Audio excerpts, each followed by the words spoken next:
Alright, so welcome back to another video, and today we're gonna be reacting to the entire history of the NBA, I guess, by Rays. Shout out Rays. I watched like 1 minute of this video, and I was like, oh, okay, I want to watch this with y'all and react to it with y'all on camera. So let's go ahead and hop straight into it. If you enjoyed the video, don't forget to drop a like, subscribe, leave a comment, and the original link to the video is going to be in the description. Go check out Rays. He made a banger video from what I can tell, just by like the minute that I seen. And yeah, shout out Rays. Good video. But let's hop straight into it. And yeah, I'm expecting a good video, so let's just see what we got here. Basketball is my favorite sport, and I It quite is my do like favorite the way sport. they dribbled up and down the court. I like the slam dunks. You could take me to the hoop. And my favorite play, it just might be the alley-oop. I can see already. like the- Yo, he got a cool editing style. I like this. Now, to me, it seems that basketball has been around forever, and my earliest memories involve playing the sport as well as watching the NBA. But sometimes I think, how did all of this come to be? Basketball Well, to answer that has- question I just posed. Basketball has been around for like a long time. When you think about it, it's been around longer than like I originally thought. Well, I kind of knew, but it's been around for a long time. Even when you think about it, it's Let's been move a our while. timeline to 1891 and learn about how this handsome young man made basketball. James Naismith was seeing his students bored as hell because it was cold and raining, meaning they couldn't play football or lacrosse because of the conditions. Mr. James couldn't stand I to see feel his that. students restless and wet. Pause. Oh my god. Yeah, that is a major pause. I ain't Buddy, gonna you lie to better you. respect James Naismith. I don't want to hear that disrespect come out of your mouth again. Oh yeah, by the way, the inventor of basketball is Canadian, so if you're arguing with someone on the internet about how only one country in the world really plays basketball, please let them know. Anyways, because Yeah, right. Like James Naismith is Canadian, right? But if I'm correct, wasn't it like invented in like a random YMCA in like Ohio or something like that? That's just from what off the top of my head. Something I not what heard it before. was. So James was forced to cook up something entirely new, and cook he did. He studied immensely, putting in some real dedication and pain into crafting this new sport. And this is what he came up with. He grabbed 2 peach baskets and nailed them up about 10 feet high because I guess he thought 10 was a cool number or something. I don't know. Yeah, And why used 10 a feet though? soccer Why? ball to score. Like a forward who played for the Jazz during the 90s, he also had a fascination with the number 13 as he put in play 13 original rules. Wait a What are minute. those Whoa, 13 go rules, you may back. be asking? I don't know. Google is free, but Wait, what did he say? number or something. I don't know. And used a soccer ball to score. Like a forward who played for the Jazz during the 90s, he also Not had a Carl fascination with Malone. the number 13 as he put into play 13 original rules. What are those 13 rules, you may be asking? I don't know. Google is free, buddy. This is the history of the NBA, not the history of James Naismith. All I know is that originally dribbling wasn't even part of the 13 Nah, rules, this is and funny. they added it in 1892. They would kind of just stand there and pass the ball around like an obscure version of Ultimate Frisbee, I guess. That is kinda weird, Let's just talk about how standing the NBA was on its path to getting formed. It wasn't until 1895 when basketball first started becoming an established and somewhat recognizable sport. Basketball began getting played in high schools during this time, and it makes me wonder how many people joined these teams as a joke, calling it a random ass sport. That is a good question because low key, like you can't even dribble. I really wonder because like you know at the time other sports were like the main sports, especially like baseball and stuff like that. So it was like how many people did was like, you know what? Let me try this. You know, like, let me try this, and it was like, oh, I can do this. This is pretty fun. So I do wonder. In 1901, college basketball was played all throughout the country, and it was around this time that James Naismith decided to lock in and made Tim Duncan's whole career by inventing the backboard. He also That's made people crazy. actually able to not have the ball slip out of their hands by changing the material used for it to leather. Finally, to complete the sport from looking like some random shit kids invented, like wall ball. Wait, this is a real sport? Hey yo, Sorry to all my wall bars are called a balls out there. stray. I wasn't familiar with your game. Anyways, yeah, they had a rim and a hoop with a net instead of just a peach basket, so it could look more professional. We're getting close to the NBA part, guys. I swear. In the 1920s, multiple leagues and groups around America were beginning to be formed. The most popular one being the Harlem Globetrotters, who helped popularize what was considered at the time a poverty sport. Now, finally, Poverty sport is in crazy. 1937, Wow. the National Basketball League was formed.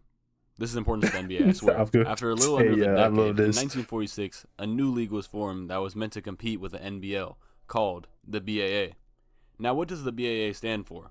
I guess it's supposed to mimic a sheep noise because they joined the herd with the NBL. Bah. Finally, in 1949, forming the National Basketball Association, or the NBA. Holy shit, finally that intro's done with. That's the longest intro I've ever done. Yo, basketball has come a long way when you think about it. A long way. Insane. Inaugural season for the NBA was the 1949-1950 season. And the NBA in the 50s is a very undocumented place. I mean, a lot of shit happened, but there's not a lot of specifics.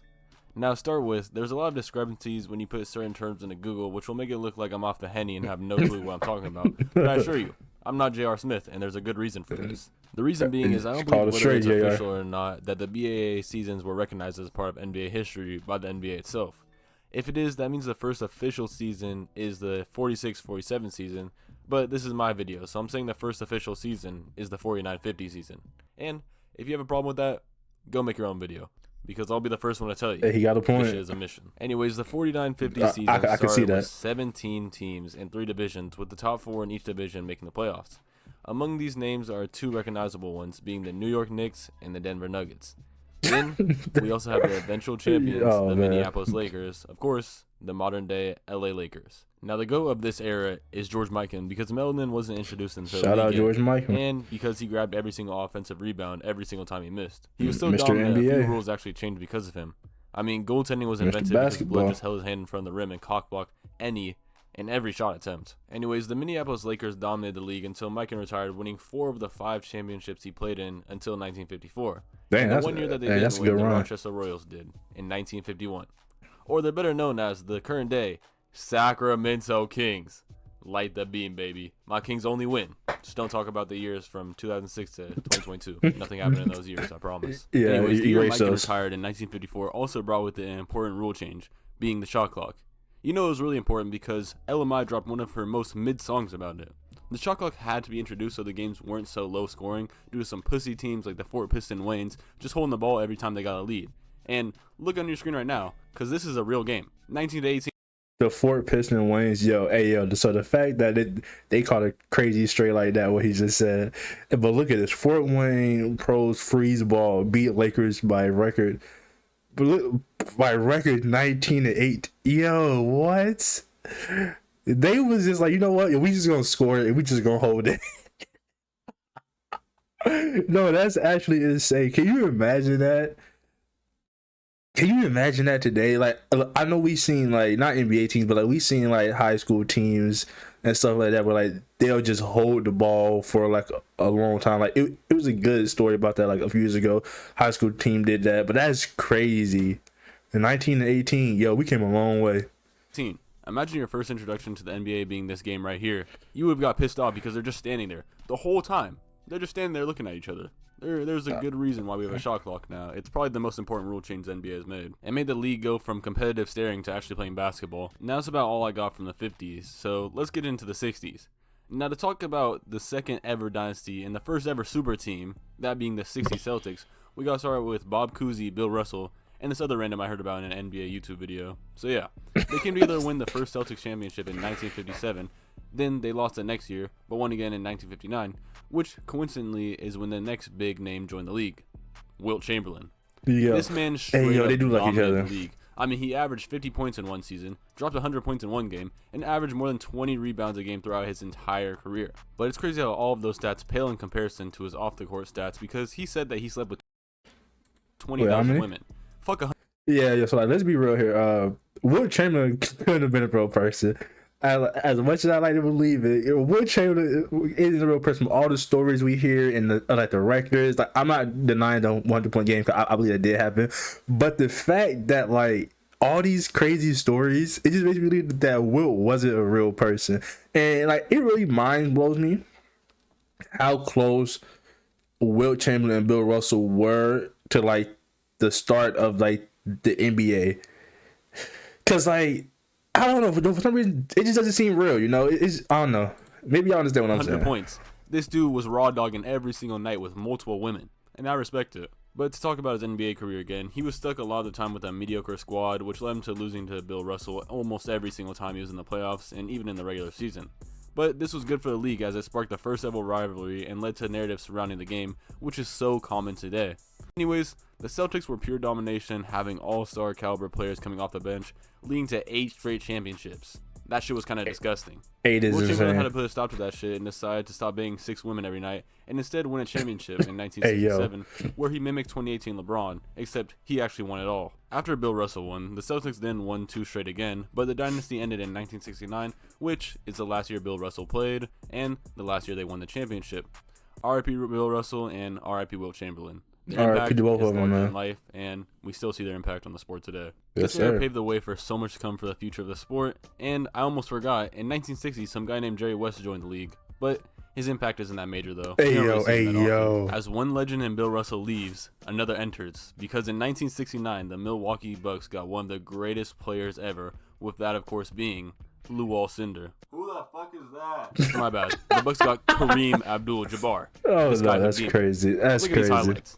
Kareem was the equivalent of your one friend who exclusively plays one character in a fighting game and that's absolutely crazy. abuses that character.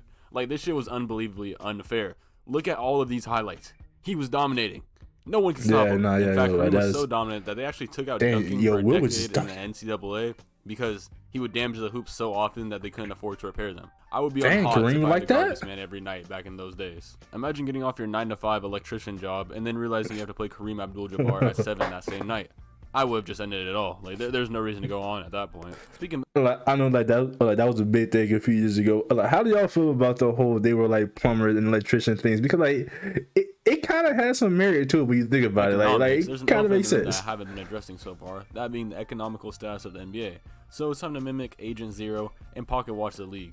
Now, the reason why people Oh, wow. call players of the early NBA plumbers is because they most likely were. I mean, shit, they had to put food on the table somehow, and the NBA wasn't doing it. From the 1950s to the 1970s, most NBA players did not earn livable wages whatsoever. But this started to change in the 70s, with the NBA quickly becoming the biggest growing American sports league and starting to spread worldwide also. With the sport gaining worldwide popularity, the highest paid NBA player in the 1970 season was starting to bring in $250,000 annually, with that being Kareem.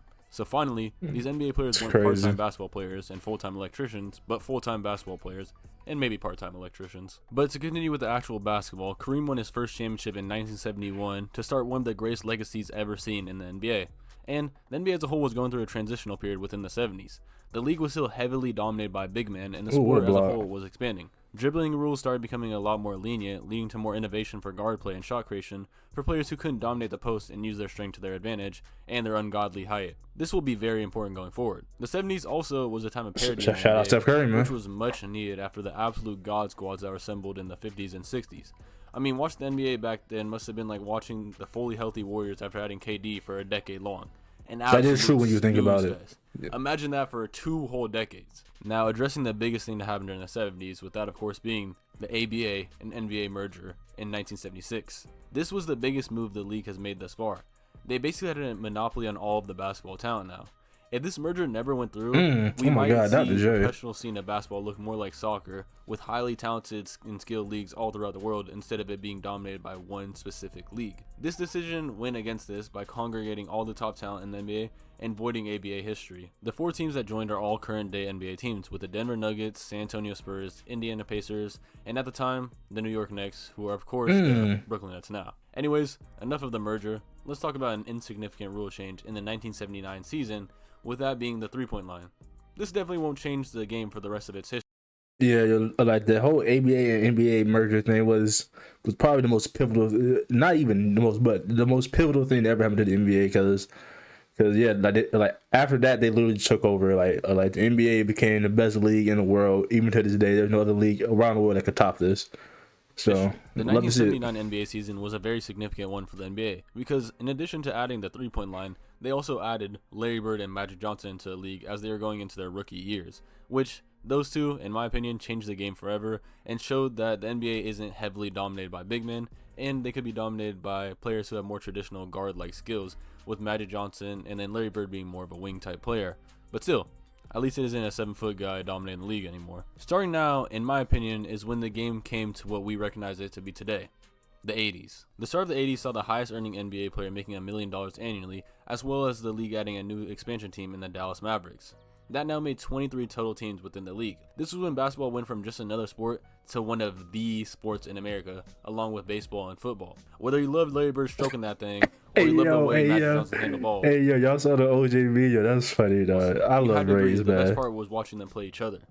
In my opinion, after researching for this video, I have to agree this was the best player rivalry we've ever had in the history of the sport. Larry Bird was such a shit talker, and Magic Johnson was one of the best players to step on the court from the moment he was drafted. These players undeniably hold up today.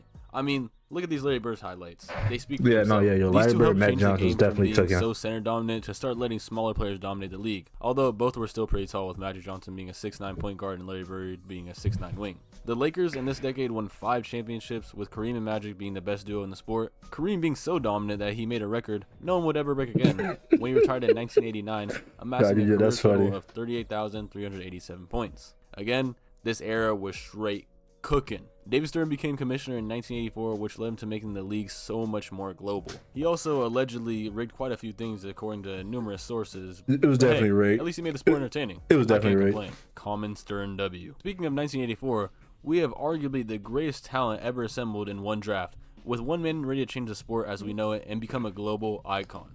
Michael Jeffrey Jordan. Among Jordan, there was Kareem, a San Antonio winning hater, and Johnny Stockton. Again, I have to say it. This was the most prosperous time the league has seen up to this Charles point. Barkley It so seems like I'm an wrong. old head and I'm glazing the good old days, but I promise I'm not. I'm actually hella young, and I usually glaze LeBron. But amongst all of this, there's one key problem occurring throughout the league, with that being the widespread, let's just say for monetization purposes, widespread Coca-Cola drinking throughout the league. That's The NBA crazy. estimated that in 1980, What? around 40 to 75% of the entire league indulged in Coca-Cola sipping. This was No specifically way. tragic, as some players were going to prison for possession, and in some cases, entire lives being ruined. As in 1986, Yeah, so like that was another big thing that really impacted the NBA.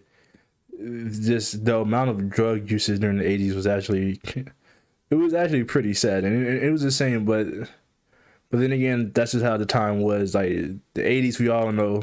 second overall draft pick Drugs, passed man. away due to it. R.I.P. Len Bias. The stigma of R.I.P. the NBA Len being Bias. full of addicts was one that made it extremely hard for the league to demand higher salary and TV deals or sponsorships. This was the one thing that prevented the NBA from taking the jump that it truly deserved and delayed it until the 90s. That was because one man made it impossible for anyone around the whole entire world to ignore the league. And this was regardless of whether or not you even watched the sport to begin with. But before we get into that, we have to talk about the 4 new expansion teams within the decade, with that being the Hornet, Heat, Timberwolves, and Magic, bringing the team total to 27 now. Finally, we can get into the most iconic era the NBA has Shout out seen, my Miami Heat, where man. everyone was captivated by one team, and to be specific, one player. Now, if you're a bronze-sexual like I am, I highly recommend skipping what? this part of the video, as it's Wait, nothing but what doing did tricks you just on Air say? Jordan, if I'm going to be honest with you. And I originally didn't even plan on glazing him this much, but in doing research, he truly did make the NBA into a more recognizable league across the entire world and not just America, which is why we have players like Luka Doncic and Nikola Jokic dominating the league right now. Jordan dominated the 90s alongside the Bulls after continually losing to the Pistons within his early years in the league. He was hyper athletic with a phenomenal mid-range shot and a great post game. When the Bulls won 3 championships in a row and he retired on top of the world, Let me know down in the comments who you got, LeBron and MJ, greatest player of all time. Let me know your opinion. he left a large impact on the sport. I mean, he had a season where his team only lost 10 games. Everyone had to be there to witness his greatness that was on display every night from him and the Bulls. His impact was so large, many felt like there was a huge void in the league after he left. People were craving to see more of him, especially since now Larry Bird was retired and Magic Johnson felt a burn every time he took a piss. So, Ooh, that hurts. when he said simply, "I'm back," the sports world was in utter shock. After Jordan said, "I'm back," he proceeded to win 3 more, leaving with the most iconic push-off in league history. I'm just kidding. I don't know if it's a push-off or not. Y'all can argue in the comments. I don't really Definitely care. a push-off. Jordan also had a shoe brand which helped push just how global the sport became. I mean, Nike is arguably one of the biggest and most recognizable brands in the world today. And if we're going to be honest, I got Nike was on mines a back whole here. lot of nothing before they signed Jordan to the roster, making it a revolutionary brand. The 90s saw the highest popularity of the NBA ever, surpassing even when Larry Bird and Magic Johnson were continually going at it. Even besides Michael Jordan, the other players surrounding the NBA made the NBA's future brighter than ever, with players like Shaq and Allen Iverson entering the league.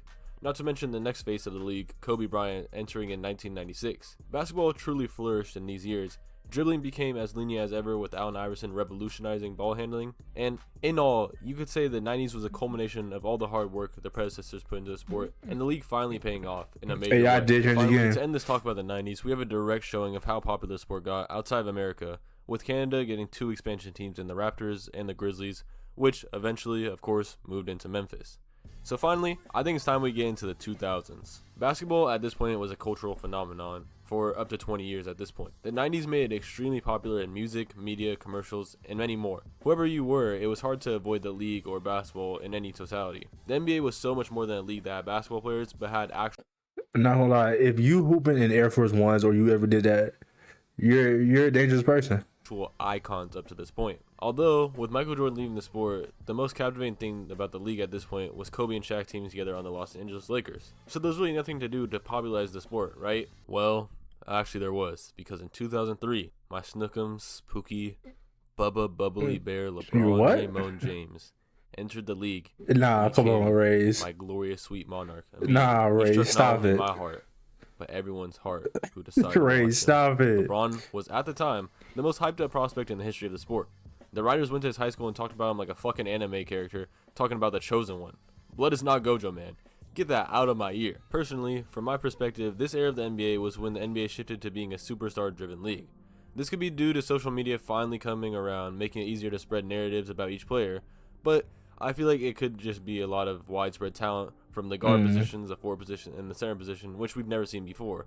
So many talented players at so many different positions, and they were all just cultural icons because of social media, I agree. journalism, and everything else reaching its peak. This also is when a lot of prominent sports media personalities started having their come-ups too, like Stephen A. and Skip Bayless changing the way we talk about ball to this day. We also got our latest expansion team in the Charlotte Hornets, who are still yet to do anything substantial, unfortunately, but at least that brings our team total to 30 now, which means we're up to modern day teams.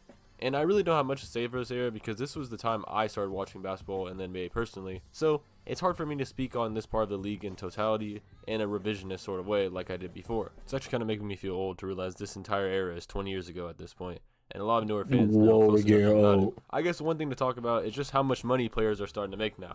The 90s saw the first ever players to make $10 million annually, and that is a bad house. Doubled that, with the highest earning players making $20 million a year annually, not to mention all of the other endorsement contracts and deals that these players also probably got. This is a far cry from the time being an NBA player was actually just a part-time job. Another thing to speak on and note is just how this is really a transitional period for the league, as this was one of the lowest scoring eras in history and one of the lowest paced, and scoring as a whole has been on decline in the league since the 80s, although it truly reached its peak within these years as the pace was very slow and there are many low scoring games. Speaking of these years, RIP Kobe. I just want to get that in there. Make sure we say that down in the comments. RIP Kobe.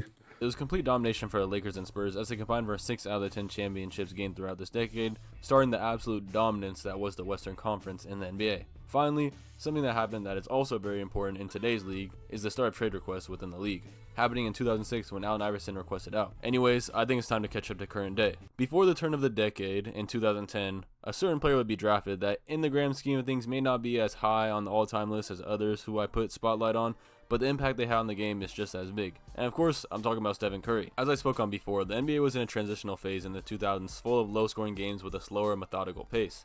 This was changing in the 2010s though because of a small rule change I talked about earlier. You know, the one about how if you have your feet behind a certain line and shoot it, it's worth more points? Yeah, that rule change actually became significant because the team that would dominate this era utilized Curry did change the game as soon as the Heat and Spurs were done winning. Stephen Curry utilized off-ball movement and his unprecedented shooting to take what was the slowly expanding three-point shot from a small, thing that people occasionally shot to the most central part of every offense. Spacing now in today's league is something that your team must have to succeed offensively. Clogging up lanes with players who can't step behind the arc makes offenses fail in the modern era. This new brand of basketball made the Warriors the greatest team in regular season history in 2016, winning 73 games, even beating out the Michael Jordan-led Bulls I talked about earlier. Stephen Curry not only made every 12-year-old want to shoot one of the craziest shots ever right there by LaMelo, but he also created the top glazer in the history of the world with flight reacts on his dick every single time he does anything, literally anything. But with this Warriors team winning 73 games in one season led by Stephen Curry, nothing could have possibly ruined their season, right? Besides my sweet King James. The 2016 season had the greatest storyline ever, I don't care. Be ready for my 2016 NBA season in 60 minutes video because it's coming soon. Trust. Anyways, we're still waiting on that, Rays. What's up? It was between the Warriors and Cavs, and I'm sure as I rim on, everyone's thinking, damn, shut that shit up already. We know all this. This only happened a few years ago. So I'll keep this part of the video a little more brief than the other decades. But one season I do want to speak on is the 2019 season because it was the first time in NBA history a team outside the USA won the championship. And it was quite possibly the greatest celebration in NBA history in Toronto. Finally, let's get into the 2020s and talk about what they've held so far. The Lakers won in 2020 in a bubble or something. I don't know. Some people say it's a Mickey Mouse trophy. I don't know. A Greek man who in 10 years time might deserve his own section of the video, like other people, won a championship for the Bucks. And finally, the Warriors got another title. Oh yeah, and the Denver Nuggets won a championship this past season, led by Jokic. 2023 NBA season in 23 minutes. Conclusion. The state of the NBA right now is in the best place it has ever been, as I see it. You know, you can argue with me, your mom, your grandma. I don't really care, because how I see it, it's in the best state there is. There's more parity in this league than there ever was, with every team that has won the championship so far this decade being different. The sport is much more global than it ever has been, being the third most popular sport in the whole entire world, with so many foreign talents dominating the league as we know it. Which, speaking of, makes me excited to see Victor Wembanyama, the most hyped up prospect in the history of team sports, in this upcoming season in 2024. All in all, this league really has made unforgettable memories for millions across the globe, along with bringing people together in totality. This sport is truly magical and helps so many people, and this video is a token of my gratitude to everyone who made this sport this big. We have to say thank you to everyone who came before the athletes we know today. I can't imagine living in a world where there isn't a basketball court in almost every park where I live. I know there is quite a lot of stuff I did not mention about the league, like the G League or how Yao Ming popularized the sport in China. I don't think I said Kevin Durant's name the whole video, surprisingly. But anyways, I'm getting sidetracked. If there's something crucial you think I forgot, leave it in the comments. And besides that, here's the ending message for this time. You know, recently I've been getting in my own head a lot about things that may or may not be. All right, yo. So shout out Rays, man. That was a fire video, man. He covered pretty much the whole entire history of the NBA was in like a funny way that I feel like most people would enjoy it. It's very entertaining, man. Yo, this is it kept me looking. So yo, this is a good video, man. So yeah, like I said, if you enjoyed the video, drop a like, subscribe, leave a comment, go subscribe to Rays. The original video is down in the comments. But yeah, yo, if you enjoyed it, like I said, drop a like, subscribe, leave a comment. Back with more videos each week, and I'm gonna catch you next one. It's been your boy George. We out of here. Peace.